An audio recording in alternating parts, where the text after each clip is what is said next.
Welcome back to the Copywriters Podcast with your host, the world's greatest copywriting coach, David Garfinkel. David, how are you doing today, man? Nathan, I'm great. I'm excited. How are you? I'm excited as well. I have been waiting on pins and needles in my black shirt all week for the continuation of our conversation with Chris, and I'm excited to see where this conversation goes. So I'm going to turn it over to you and play a fly on the wall. Fly on the wall. You know, I'm wearing a black shirt too, but I want, just because it's a little different, I've got a red undershirt. Oh, there you go. Yeah, cool. Yeah, A little variety, huh? Okay, so our guest today, Chris Haddad, who you've already heard from, has sent shockwaves through the copywriting world. He did it a couple weeks ago with the launch of his much-awaited online training program called the P.I.G method. P.I.G stands for punch in the gut, and I would say that's a fairly universal description of how Chris's copy in his video sales letters affect viewers. When you watch one of Chris's promotions or read his copy, you go on an emotional roller coaster ride that's right up there with what you experience in a blockbuster Hollywood thriller. Chris does have a background in theater and film, but his greatest accomplishments, I would argue, have come in the digital marketing space. Chris has created products and promotions for them, which have brought in millions of dollars and caused quite a stir in the marketplace. However, the P.I.G method is the first time, as I can recall, that Chris has revealed all the secrets of how he puts his promotions together, which is something a lot of people have wanted to know for quite some time. But first, a friendly reminder for you: copy is powerful. You're responsible for how you use what you hear on this podcast, and most of the time, common sense is all you need. But if you make extreme claims, and if you're writing copy for offers in highly regulated industries like health, finance, and business opportunity, you may want to get a legal review after you write and before you start using your copy. My larger clients do this all the time. Chris, welcome back, and thanks for joining us for a second show. I'm very happy to. I had to really carve out time in my schedule. I had to wear the same shirt as last week just for continuity reasons, but I'm here. Last week we talked about what you went through to create the product, and it was much easier for you than I would have expected. Exhausting, but not like mentally constraining in any way. This time, I'd like to talk about your actual experience in writing the copy. And before we start, and this may sound ho-hum to you, but not to me. I've written copy for my own products, and I always found it a little bit of a challenge because I'm the client as well as the copywriter. A lot of the people I coach find it an even bigger challenge. They end up doing a great job, but for some reason it's hard for them to, look at their own work from a distance. As I recall, when we were preparing for this, you said it was fun, it was easy. Yeah. I'm having a great experience. Chris Haddad is a fantastic client for me to have, if that makes any sense. So when I do my Michael Fiore stuff, I really do think of Michael Fiore as a separate entity, basically. So it's psychologically useful to do that also because he had a level of fame and all that kind of shit, and I don't really want to get messed up psychologically because of that. But I really do try to I would take a step back and be like, okay, if I wasn't the guy playing that character, what would I think of him? What are his strengths? What are his weaknesses? What can I actually kind of use? Doing this stuff, I get to just be Chris Haddad, and it makes it really great because for instance, I wrote the VSL for this course yesterday in about 4 hours, basically. I didn't write down every single word I'm going to say because I know Chris Haddad doesn't need me to do that. It's fucking awesome. I can just give him bullet points, and he's going to get up there and be charming and funny and do the kind of thing. I also just find it incredibly freeing. When I've written for clients in the past, or even Michael Fiore stuff or whatever else, I always have to tamp things down a little bit, depending on who I'm writing for voice-wise.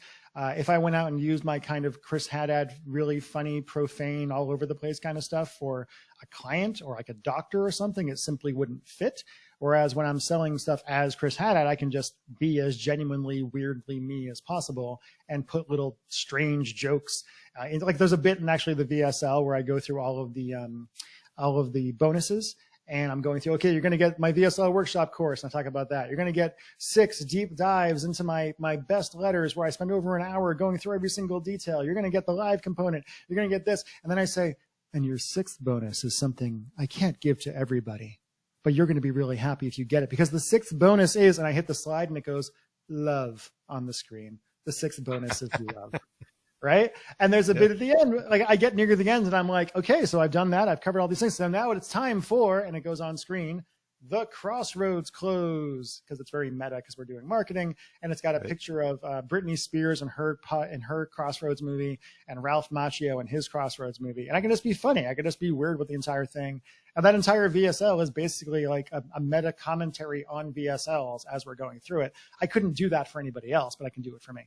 You had a good time. I mean, it was not only fun to write a copy. You said, what the hell, I'm going to have fun with this, right? Yeah, well, that's what people, like, here's the deal, though, David. Like, you know me for a long time.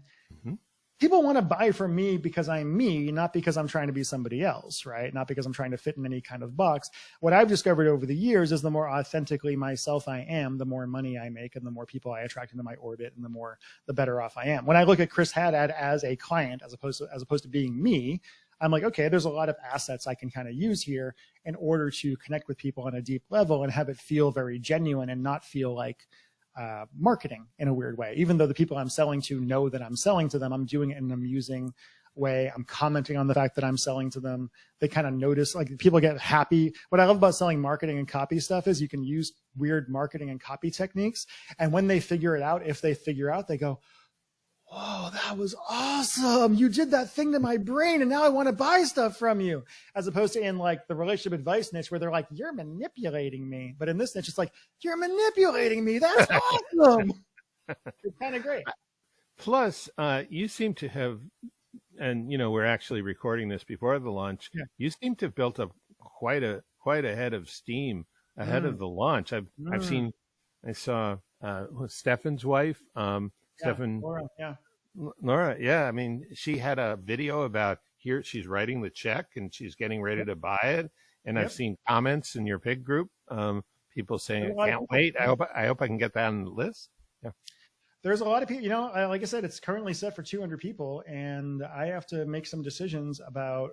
So the reason I want to limit it is because this is technically the beta launch, right? This is technically the like, hey, let's get a group. I thought this was going to be sell 50, get some people in, make 300 grand, then have them go through it. And then next year I'd go out and get some affiliates and do some things and things like that. And then all of a sudden I have 1,300 people in a Facebook group, almost 500 people on the early bird list, and a price point that's actually quite high, and people still chopping at the bit to get it, which is pretty damn cool. So it's made me shift my strategy a bit and be like, okay, well, I'm willing to make this initial launch bigger. But what I really want to do is make sure the people that go through it are able to get the level of attention they deserve.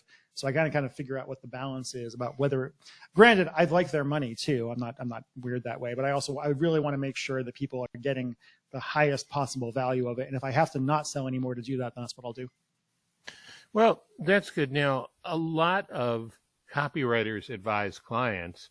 So I'm wondering if Chris Haddad, the copywriter, advised Chris Haddad, the client, to do this, to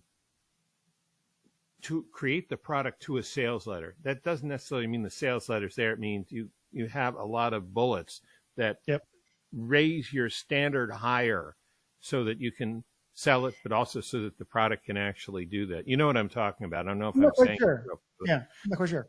So instead of saying this product is going to do X, Y, and Z, what they do is they'll write a short sales letter or just a lot of bullets making extraordinary, way beyond what anyone's ever done before promises, not to put in the sales letter, but to pump up the product creator to make the product good. Yeah, no, I've done that many times. Yeah, I haven't done that for this, but when I created the VSL for Language of Desire, for instance, one of my best letters, I wrote the VSL before the product was created, and then I took the VSL bullets and I gave it to the product creator, and I said, "Hey, go make this." And that actually is because otherwise, I think she had written a version of the first half of the product basically, and then I had been like, this isn't good enough, so I wrote the bullets and then had her go off and do that for this one, because again, it's my own thing that I'm doing personally. I don't really feel like I need to like make it all that formal as I'm going. I just kind of do whatever feels like fun at any time. But also you were writing to spec in a way because you had a lot of people tell you what you want. You're going to do it however you want to do it, but did that expand your thinking at all? That just told me what the course was going to be. At first, I just knew I wanted to finally do a course because people have been asking me for a long time. At first I was going to call it the Money Fingers method, and it was going to be just like, Chris Haddad's VSL course. But then people kept coming to me and saying, what we really want is the storytelling aspect of it and that kind of thing of it. So I was like, okay, well, let's focus it on what people want to pay me for, basically. And I'll fill in any gaps in the product that come up later. But yeah, it's been great because all I've really had to do for this is just ask people what they want me. Because again, I've spent all these years building up my reputation. I'm pretty well known.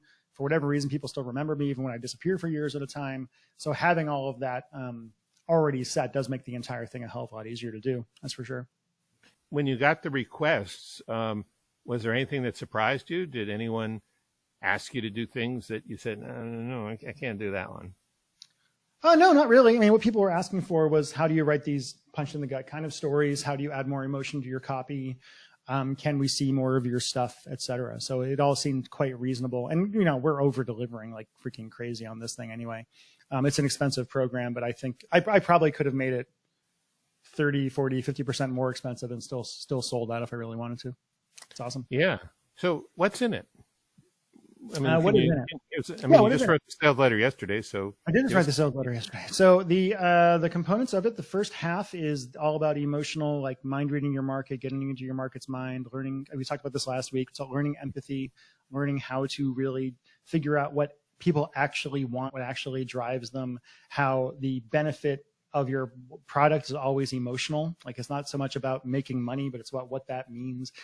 For Power for Home, for instance, the original version of that letter was about saving money on power. I rewrote it in about 4 hours, put it up. It got a 70% conversion increase because it wasn't about that anymore.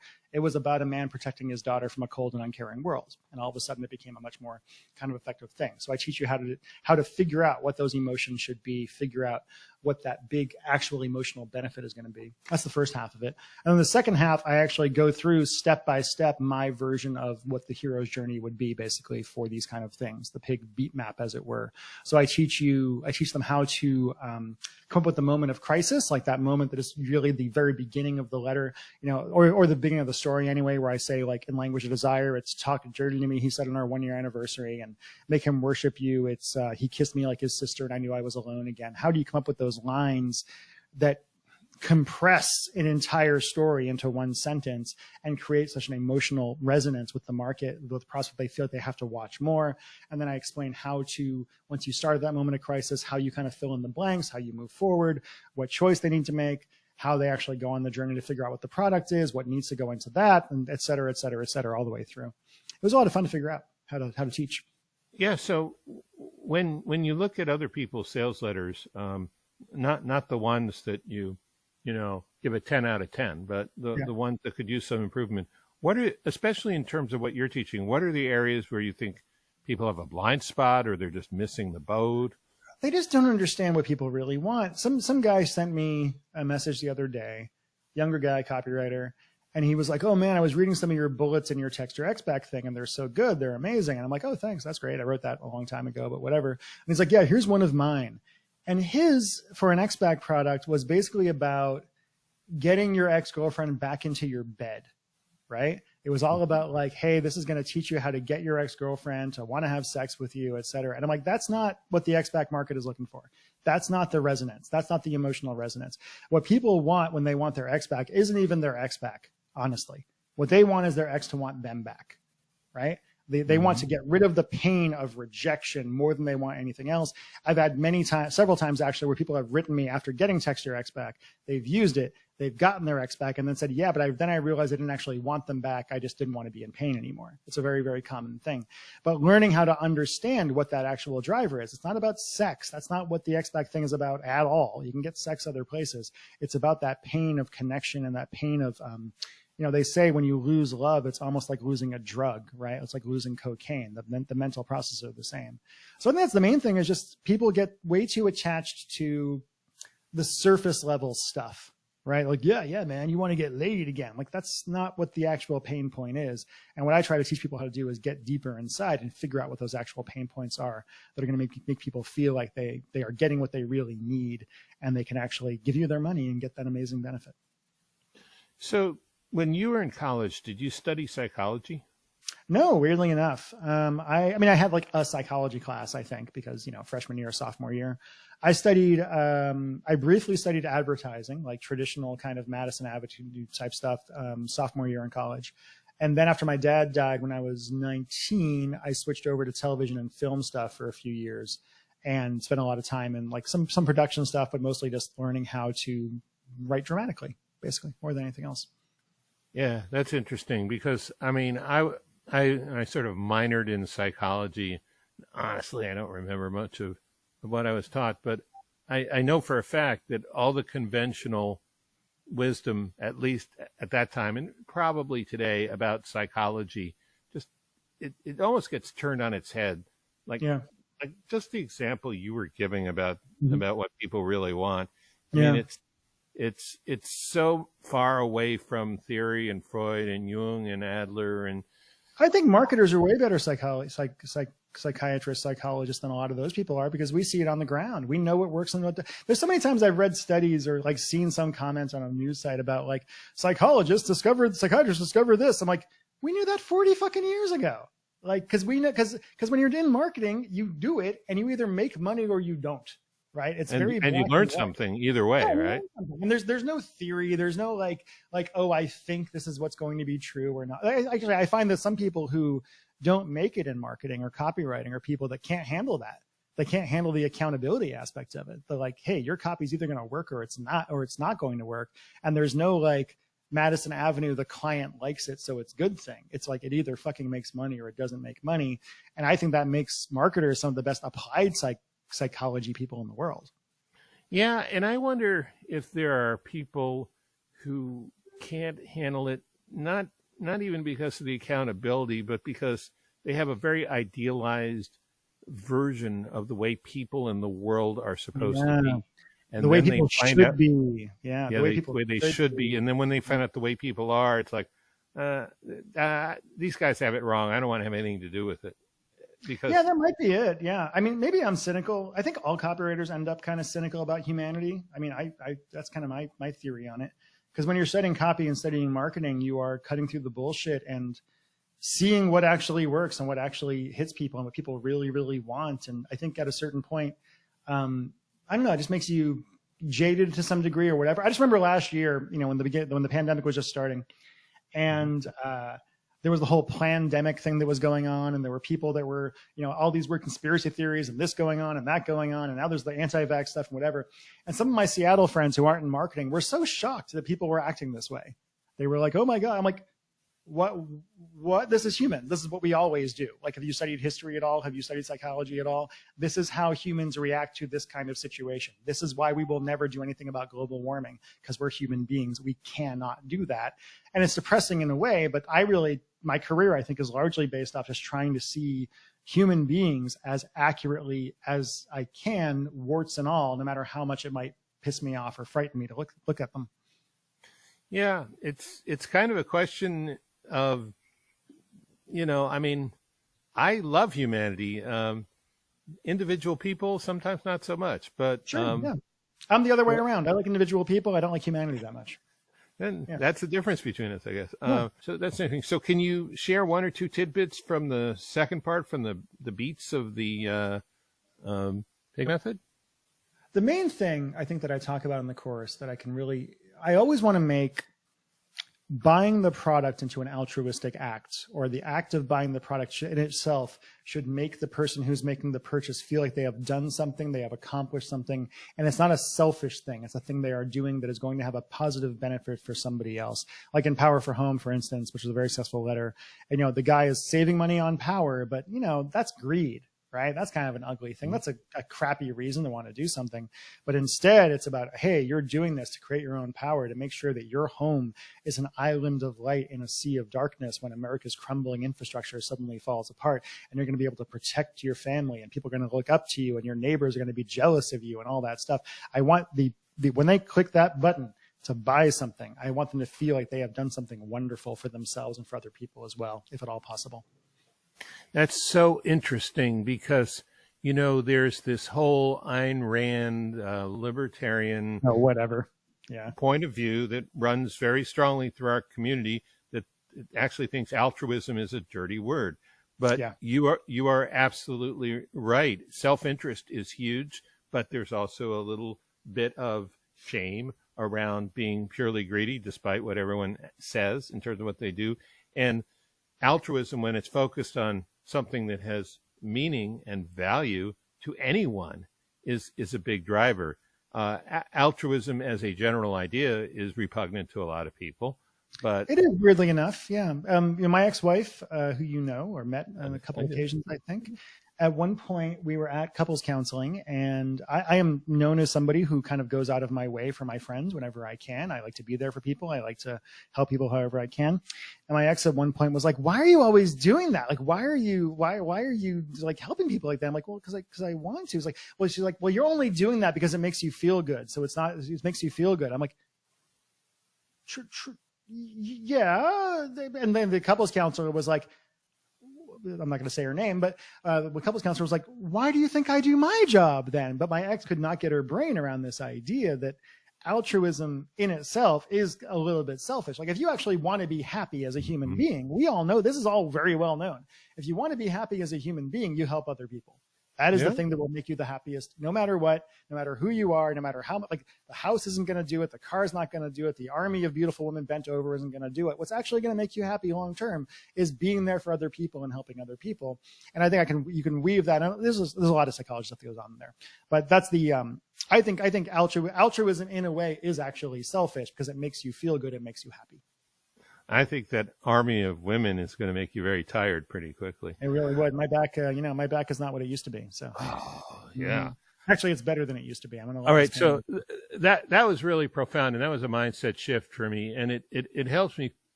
It helps me put two things together because I haven't been able to. So thank you for that. Do you have any other one more? Envy. We all know what envy is, right? Envy is a powerful, powerful emotion. And I have found that envy and jealousy are basically two of the absolutely most powerful emotional drivers you can come up with. And so jealousy is about removing the pain of being jealous of somebody else, right? So in the make money niche, it's like, hey, you see all those people becoming Bitcoin billionaires, but you're not, and it's eating you alive. And you find a way in your copy to remove that angst and make that person feel like they're at the bleeding edge of the next thing and they're not going to miss out again. And the more powerful version, I think, is when you are future pacing the prospect for what's going to happen after they buy the product and use it and get the great benefits, is the envy that other people are going to have for them, right? Like the idea of like your brother-in-law who told you would never make money online coming and asking you for a loan, for instance, or walking down to get your newspaper and your neighbor is 50 pounds overweight and cramming themselves into a tiny little car to go to a job they hate while you're wearing a bathrobe, and you go inside and click on your computer and you made $800 overnight without doing anything, et cetera, et cetera, et cetera. People are disgusting, horrible creatures. Basically, there's a whole section in the course where I talk about the 7 deadly sins and how you can basically just apply those as a filter to anything and you'll write really good copy that works. But you have to be willing to admit that those are called the 7 deadly sins because they're things people want. Like the reason religion said don't do that is because they're things that we as humans naturally do. It's built into us. Yeah, that's pretty good. Before we wrap up, Nathan, is there any questions that we have missed? Because this has been pretty wide ranging and I loved it, but it may have gone way up there in the clouds. We never do that. We don't do that.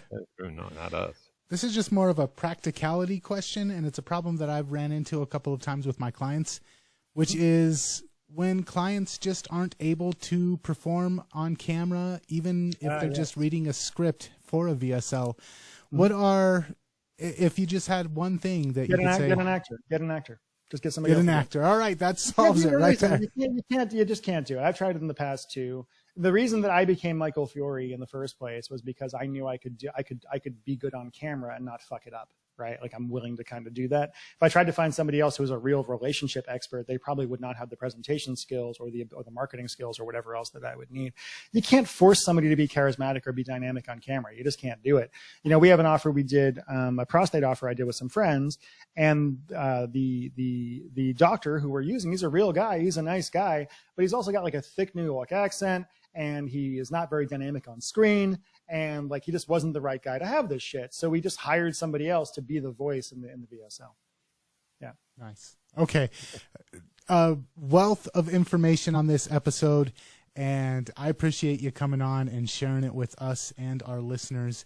And David, do we want to let Chris have a chance to plug his program before we're out of here? Before that, although I am not a member, on behalf of the Screen Actors Guild, thanks for the shout out, Chris. Oh, you're welcome. Yeah. Anyway, so the course, by the time you see this, it will almost undoubtedly be sold out and shut down. It's only going to, even if we don't sell out, which seems unlikely, we're only going to be open for 3 or 4 days, I think, is the current plan. Hopefully, we will be doing another version of it sometime in 2022. I don't know when, quite honestly, at this point. That's a plan that I have to kind of make after I see how this first version goes out and see just all this other kind of stuff. But if you want to get on the waiting list and make sure you get notified when that does happen, you can just go to thepigmethod.com and there should be an opt-in there. At this point, you can get opted in, and we'll probably still have the Facebook group going in some form or another. So if you just want to go to thepigmethod/group, you can go see the Facebook group and just read through it. Just go through the entire Facebook group since it was created. You'll see a whole bunch of interesting stuff that I was doing during that launch to get people so excited. You'll see people, selling each other on the course, so I don't have to, which is actually pretty fucking great, and a bunch of other things. It's pretty cool. That's great. Thanks. I could do a course. I could do a course about the launch for this course, quite honestly. A lot of marketers do that. Mm-hmm. Maybe you should. Very meta. Have you ever heard of Jeff Walker? Oh, well. I know Jeff. Yeah, I've heard of Jeff a couple times. Yeah, I know Jeff too. Mm-hmm. Yeah. All right. Well, listen, thank you, Chris. Thank you for both shows. Prospectively, retrospectively, a little time shifting there. Congrats on your launch. Thank you. And hopefully it doesn't bomb after all this. Oh, God, I hope not. I don't think it would be pretty shocking if we might not do what I'm hoping we do, but it's not going to bomb. Like that's pretty much impossible at this point. You know what? I'll bet you $1 you'll do everything you think you're going to do. All right, I'll take that bet, $1. I will happily pay you that $1 if I get the other 999,000. Okay, that sounds good. Mm-hmm. Okay. All right, guys. Thank you both for putting this conversation together. If you want to check out more, head on over to copywriterspodcast.com. And until next time, we will catch you later. See you later.